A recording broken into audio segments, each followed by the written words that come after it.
Why is it that restaurant taro turns out soft, sweet, and melt in your mouth with a rich, milky aroma when pan-fried, while yours either turns out hard and undercooked or mushy, sour, and watery when you cook it yourself? Today's reliable home-style recipe requires no artificial flavorings or complicated procedures.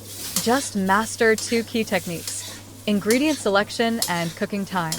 This will guarantee your steamed taro is soft, sweet, and bursting with taro flavor. So delicious you'll want to dip it in the broth. Don't let its unassuming appearance fool you.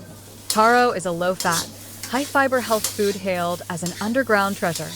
It's rich in dietary fiber, potassium, and mucoprotein that boosts immunity. It promotes bowel movements, strengthens the spleen and stomach, and replenishes qi, making it especially gentle on the digestive systems of the elderly and children. It's precisely because of its high nutritional value and exceptional taste that it has become a hot item on restaurant and home dining tables during the autumn and winter seasons. Not only is it an excellent low-calorie staple food for those on a weight loss diet, but it's also a healthy dessert that the whole family can easily chew and enjoy. Almost no one can resist its soft, chewy, and creamy texture. How do you choose taro that's starchy enough? How do you fry or boil it to achieve a crispy exterior and a soft, chewy interior? Keep reading to find out. Although taro is available year-round, it's especially fragrant and powdery in autumn. Taro has a fuzzy skin on its surface. While this skin might make it look a little ugly, we can use it to judge the quality of the taro. Taro with a lot of fuzz and damp soil on its surface is fresher. Conversely, taro with less fuzz and a shriveled appearance is not fresh. First, look at the shape. Choose taro with an intact, firm, and plump surface, without cracks, rot, mold, or wormholes.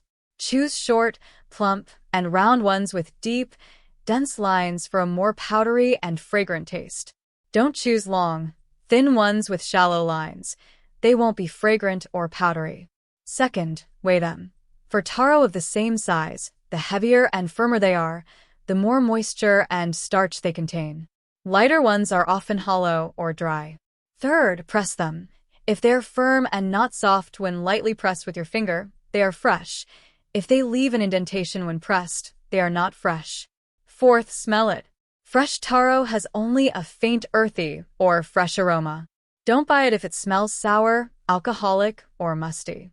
Fifth, look at the flesh. The best taro has snow-white flesh without a black or hard center after cutting it open. A tip for choosing taro: try to choose medium-sized ones. Larger ones are more likely to be hollow, and smaller ones generally don't taste as good. Many people encounter this problem. Their hands itch terribly when peeling taro. Why does peeling taro cause this? The reason is that the taro skin contains a highly alkaline mucus that strongly irritates the skin. You might try this trick. Before peeling the taro, rub some salt or white vinegar on your hands, or rub your hands with ginger beforehand. This will prevent the taro's mucus from causing numbness and itching. If you still accidentally get itchy hands, you can apply vinegar to your hands to relieve the itch. 处理完皮肤，咱们把去好皮的芋头清洗干净，放在案板上，先切成厚薄均匀的片，不要切得太薄。如果片切得太薄，后面在锅里煎炒或者蒸翻的时候，芋头就非常容易破碎成渣，影响卖相和口感。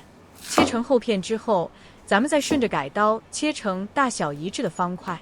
切成这种规整的小方块，不仅看着精致，而且受热更加均匀，后续在锅里翻炒入味时也更加顺手方便。切好后，咱们盛入盘中备用。After processing the skin, wash the peeled taro and place it on a cutting board to start cutting. First, cut it into evenly thick slices. Here's a crucial point: don't slice it too thin.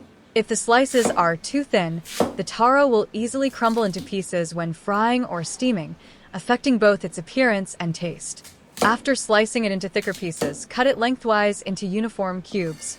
Cutting it into these neat little cubes not only looks more refined but also ensures more even heating, making it easier and more convenient to stir fry and infuse flavor later. Once cut, set aside on a plate.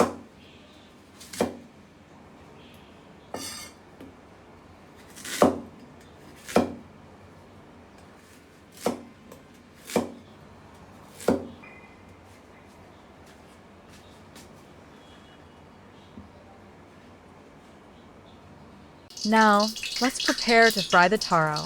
Before frying, the pan heating step is absolutely essential.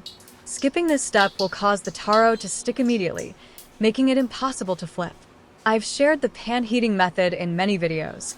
First, turn the heat to high and completely dry the pan. Then, pour in cooking oil and heat until the pan is slightly smoking and the oil is hot. Immediately turn off the heat.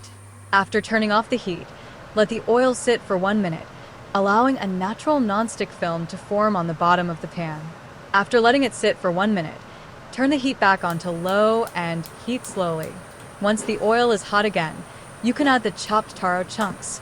Add all the taro chunks to the pan and fry them briefly before stirring. See? The pan, after being greased, is completely non-stick. No matter how you stir, they won't stick. I've made this mistake before.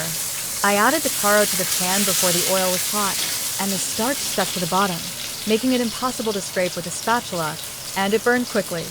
Later, I added water to simmer, but it still stuck, resulting in a burnt taste and a watery texture, completely lacking the fragrant and tender texture. So this time, we'll pan fry it, turning it constantly to ensure even heating.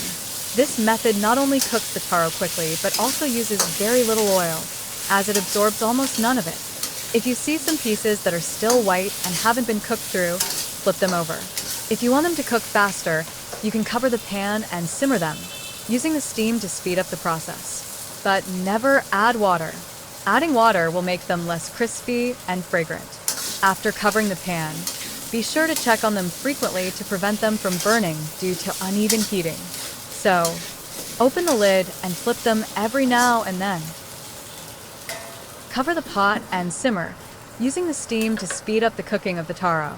Note that this entire process must be done over low heat. Never use high heat. High heat will easily burn the starch on the surface of the taro. To achieve the perfect crispy outside and soft inside texture, patience is key. At this point, add a suitable amount of salt, allowing the salt flavor to slowly penetrate. I don't add any other seasonings, as high-quality taro already has a rich, natural taro aroma. Fry until the surface of the taro is slightly golden brown, and the inside is basically fully cooked and soft. If you buy good quality, soft and powdery taro, it can be quickly pan-fried in just 3 or 4 minutes. If the taro isn't soft and powdery, no matter how long you cook it, it will remain hard and tasteless, lacking both taro flavor and overall appeal. Just patiently pan-fry it for 3 or 4 minutes, and a plate of crispy on the outside, soft on the inside, and fragrant pan-fried taro is ready. Use a spatula to scoop the taro out onto a plate, and the whole house will instantly be filled with a rich aroma. Before it even reaches the table, the kids will be rushing over, drawn by the smell, wanting to eat. This fragrant and soft-textured dish is not only loved by children, but also easy for the elderly to chew. The whole family loves it. This simple yet delicious home-style recipe is something you should definitely try. If this tutorial helped you with your cooking, remember to like and share it with your family and friends. Don't forget to subscribe to my channel so you don't miss future updates on home-style recipes. You can also tell me in the comments what kind of food you'd like to see, and I'll gradually update accordingly. Thank you very much for watching.